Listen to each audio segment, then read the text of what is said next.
Orville Blackwood, aged 31, died after being injected with tranquilizers. He was said to have abused staff at Broadmoor, where he was being held after robbing a post office with a toy gun.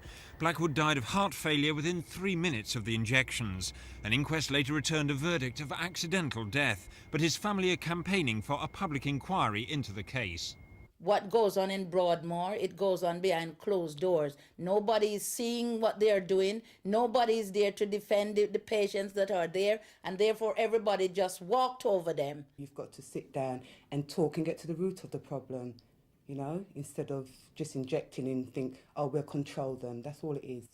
A report released today spoke of beatings and brutality at another special hospital in Merseyside. The inquiry chairman says he doesn't believe large hospitals such as Broadmoor are suitable in many cases.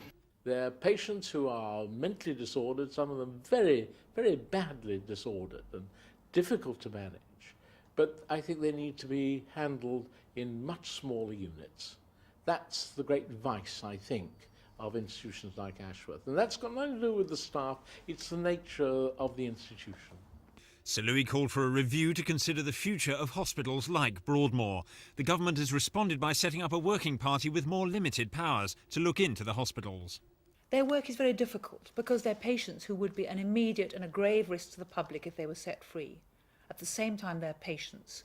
We have to get that balance right, and we have to make sure that the culture in which intimidation, the concealment of difficulties is eradicated once and for all. And there's a therapeutic commitment to patients that permeates the whole culture of staff. The health authority in charge of Broadmoor say major improvements have already been made. Within a secure environment, we've got to ensure that patients' needs comes first.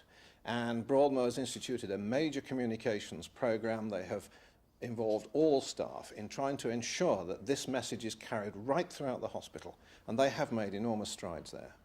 But that won't convince the family of Orville Blackwood. In 3 weeks they'll lay a wreath at Broadmoor to mark the anniversary of his death. John Taylor for Thames News.